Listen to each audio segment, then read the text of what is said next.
मेरा नाम अहसन है और मैं वस्ती पंजाब के एक गांव में रहता हूँ। मेरे घर में मेरे अलावा मेरे माँ बाप, एक बड़ा भाई, एक भाभी और 2 बहनें रहती है। वालिद सरकारी मुलाजिम है और काश्तकारी भी करते हैं। वालिदा घरेलू खातून है।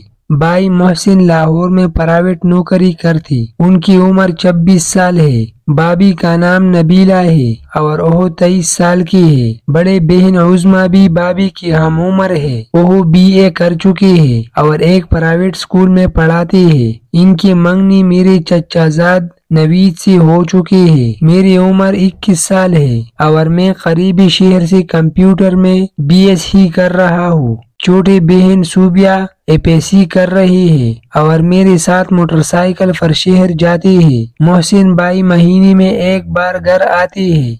इनकी शादी को 2 साल हो गई है। शादी के मौका पर वो तकरीबन 1.5 माह की छुट्टी लेकर आई थी। उसके बाद उन्हें नौकरी पर जाना पड़ा। ये तकरीबन 1 साल पहले की बात है। गर्मियों की दिन थी। हम दोपहर को सोई हुई थी कि मैं वॉशरूम जाने के लिए उठा। जब मोहसिन के कमरे के करीब से गुजरा तो देखा कि भाई मोहसिन और भाभी नबीला के कमरे से अजीब सी दर्द की आवाजें आ रही थी। मैं करीब जाकर खिड़की की एक साइड जो कि टूटी हुई थी वहां से अंदर देखने लगा तो एक हसीन मंजर मेरा मुंतजिर था। अंदर देखा तो भाई और भाभी दोनों के कपड़े आधी उतरी हुई थी और एक दूसरे को शिद्दत से मोहब्बत कर रही थी और नबीला भाभी मजे की शिद्दत से बहुत तड़प रही थी और मोहसिन को दीवाना वार प्यार कर रही थी। मोहसिन भाई और नबीला भाभी को प्यार करते देखकर मेरा बुरा हाल था। इसके बाद नबीला भाभी ने जल्दी से कपड़े पहने और बाहर का रुख किया। मैं जल्दी से करीबी बाथरूम में घुस गया लेकिन भाभी ने मुझे अंदर जाते देख लिया। इस वाक़े के 2 दिन बाद भाई लाहौर चली गई। मेरा नबीला भाभी को देखने का अंदाज ही बदल गया। जब भी वह मेरे सामने आती मेरे दिमाग में वह सहारा सीन चलने लगता। शायद भाभी ने भी मुझ में इस तब्दीली को महसूस कर लिया था लेकिन वह बोली कुछ नहीं। मेरा दिल करता था कि मैं भाभी को खूब प्यार करूं। इस वाक़े से तकरीबन 1 माह बाद की बात है कि एक दिन मैं नबीला भाभी और सूबिया ने कुछ खरीदारी के लिए शहर जाना था। ज्यादा अफराद और खरीदारी के सामान की वजह से हमने पब्लिक ट्रांसपोर्ट से जाने का फैसला किया। शहर हमारे गांव से 15 किलोमीटर दूर था। हम हाई एस में बैठकर शहर पहुंच गई। सारा दिन खरीदारी में मसरूफ रही। वापसी पर देर हो गई और हाई एस बंद हो गई। थोड़ी देर बाद एक बस आई जो कि कच्चा कच भरी हुई थी। हम भी मौका की मुनासिबत से इसमें सवार हो गई। वहाँ सीट मिलना तो दूर की बात, खड़े होने की जगह नहीं मिल रही थी। मैं दूसरे लोगों को नबीला और सूबिया से दूर रखने के लिए उनके करीब हो गया। भाभी सूबिया और मेरे दरमियान इस तरह खड़ी थी कि भाभी का मुंह सूबिया की तरफ और कमर मेरी तरफ थी। रश की वजह से धीरे धीरे मैं भाभी के साथ पीछे से लग रहा था जिससे मुझे लुत्फ आने लगा। ये पहला मौका था जब भाभी मेरे इतने करीब आई थी। पीछे से उनके नरम नरम वजूद ने इतना मजा दिया कि मैं आहिस्ता आहिस्ता हिलने लगा। बस की ब्रेक और लोगों के धक्कों का मैं खूब फायदा उठा रहा था। भाभी को मैं यही शो कर रहा था कि ये सब बेदहयानी मैं कर रहा हूँ। मेरा खुद पर कंट्रोल खत्म हो चुका था। मेरी धक्कों की रफ्तार इतनी तेज हो गई कि भाभी ने भी महसूस कर लिया और उसने कमर को एक तरफ करने की कोशिश की मगर भीड़ की वजह से न कर सकी। उसी दौरान हमारा स्टाफ आ गया और हम उतर गई। अगली दिन मैं कॉलेज से वापस आकर खाना खा रहा था कि भाभी कमरे में आ गई। मुझे वो कुछ संजीदा नजर आ रही थी। उन्होंने पूछा, अहसन ये क्या हरकत थी? मैंने कहा, क्या भाभी, कल तुम बस में मेरे साथ क्या कर रही थी? मैं भाभी के लहजे को देखकर डर गया और कहा, कुछ नहीं। तुम्हें जरा भी शर्म नहीं आई? मैंने कुछ नहीं किया।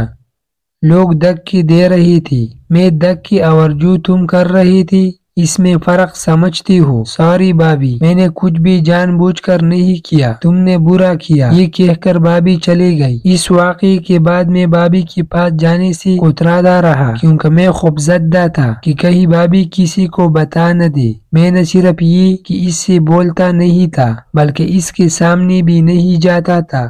ایک دن مجھے عظمیٰ نے بلایا اور کہا کہ گھر میں مہمان آ رہے ہیں، تم جلدی سے مجھے سامان لا دو۔ میں سامان لے کر آیا تو پتہ چلا کہ چچا چچی، زہرہ اور دوسرے لوگ گھر میں موجود تھی۔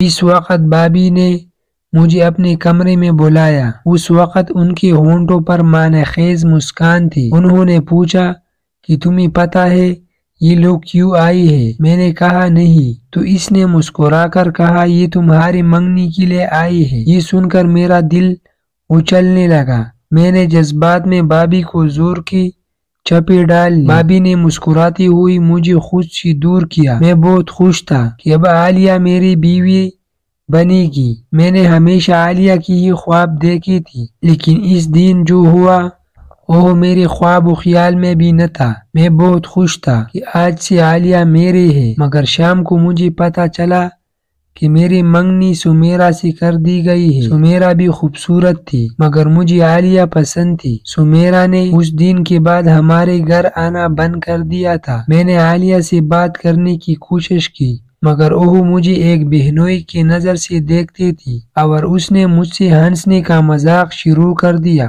جیسے وہ میری سالی ہو۔ میں نے بھی حالات سے سمجھوتا کرنا شروع کر دیا۔ منگنی سے 1 مہینے بعد کی بات ہے۔ بابی نے امی سے مائکے جانے کے لیے کہا تو امی نے مجھے کہا کہ میں اسے چھوڑ آؤں۔ ہم موٹر سائیکل پر روانہ ہوئے۔ جب ان کے گھر پہنچے تو مغرب کا وقت ہو گیا۔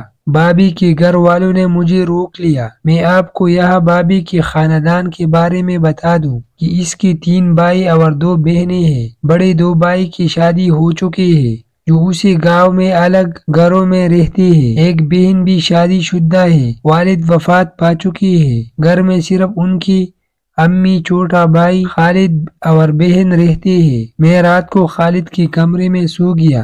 پتہ نہیں رات کا کون سا پہر تھا۔ میں واش روم جانے کے لیے صحن میں آیا۔ فارغ ہو کر کمرے میں جا رہا تھا کہ برآمدی کی ایک سائڈ پر میں نے ایک سایہ دیکھا۔ مجھے لگا کہ کوئی چور ہے۔ میں دبی پاؤں چلتا ہوا وہاں پہنچا تو مجھے دبی دبی آوازیں سنائی دی۔ آؤٹ سے دیکھا تو بابی اور اس کا کزن رفیق تھی۔ رفیق کا ایک بازو بابی کی کمر میں اور دوسرا اس کے گال پر تھا۔ بابی نے کہا دیکھو رفیق، یہ ٹھیک نہیں ہے، اب میری شادی ہو چکی ہے۔ رفیق: لیکن میں کیا کروں، تمہارے بغیر چین نہیں آتا، آج تھوڑا سا پیار کرنے دو۔ یہ کہہ کر اس نے بابی کو بھرپور پیار کیا اور انہوں میں جکڑ لیا۔ مجھے یہ سب دیکھ کر بہت غصہ آ رہا تھا۔ رفیق نے پیار کرنے کے دوران بابی کی کمر کے نیچے ہاتھ رکھ دی اور اسے دبانے لگا۔ پھر اس نے ایک ہاتھ قمیص میں ڈال دیا اور بابی کے پیٹ پر پھیرنے لگا۔ رفیق نے کچھ دیر بعد بابی کو الٹا کر کے چارپائی پر لٹا دیا اور ان کی شلوار نکال دی۔ مجھے بابی پر بہت غصہ آ رہا تھا، لیکن اپنے اور اس کی بدنامی کے ڈر سے چپ رہا۔ مجھ سے مزید یہ سب برداشت نہ ہوا اور میں وہاں سے کمرے میں آ گیا۔ بابی کا ایک نیا روپ مجھے نظر آیا تھا۔ مجھے سارے رات نیند نہیں آئی۔ صبح میں بابی سے ملے بغیر وہاں سے نکل آیا۔